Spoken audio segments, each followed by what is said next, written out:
Alright guys, we're back, and I did some more digging.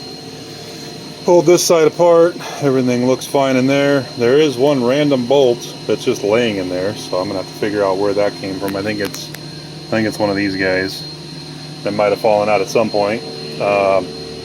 And I got a nice hydraulic fluid shower. The machine was on, and I took this off because I thought it was just a coolant manifold. Apparently that is the hydraulic manifold that also runs the turret rotation. So yeah, it sprayed a bunch of hydraulic fluid all over here and down in here, and luckily there's no coolant or anything in this machine yet, so it'll be pretty easy to clean up.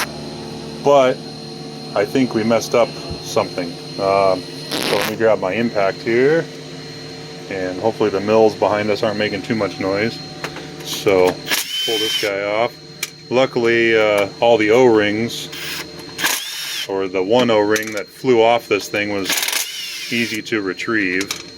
And if you notice, there's two different length bolts. There's two shorts and two longs. So the two shorts go in the top, the two longs go in the bottom. I'm going to try not to switch hands here because I'm going to get all oily.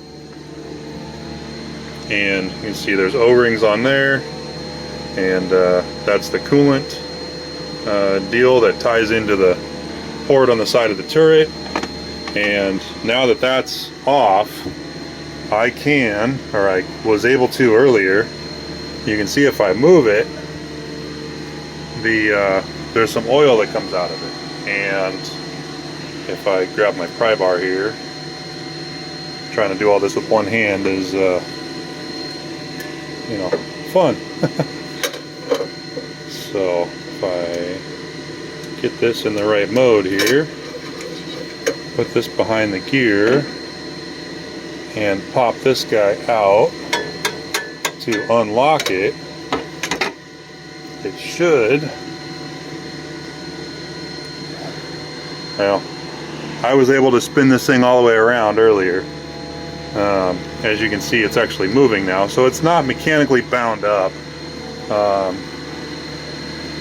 The big problem is when I went to put the 4 bolts back in, you can see there's a thread in that one, there's a thread in that one, a thread in that one. Well, you can't really see that one, but there's nothing in this one.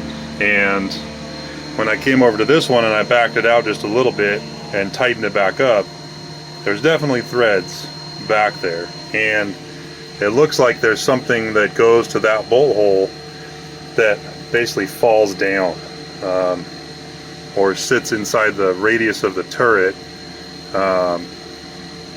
And I don't have parts manuals for this machine, and you know, I've never taken a Mazak apart before, other than you know, what their similarities are to other machines that we've worked on over the years. Every manufacturer has their own, you know, their own deal. So I'm not sure if I can pull this end cover off, if I pull the turret all the way forward and get to whatever that is. That's what I'm hoping.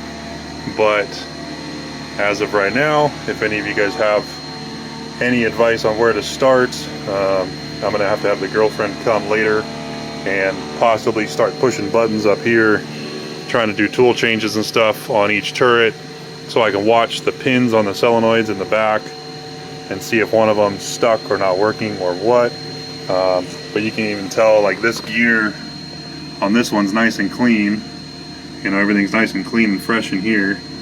And if you look at this one, it's like super gross. So I don't know if this one's been more abused on this side, or, you know, maybe it just stopped working.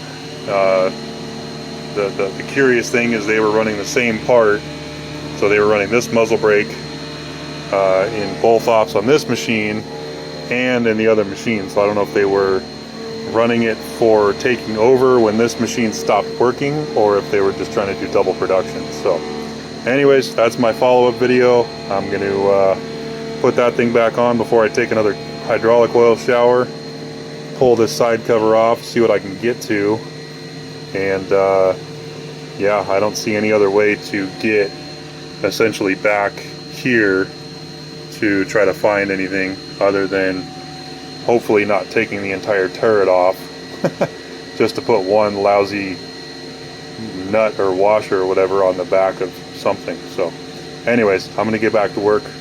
Talk to you guys soon.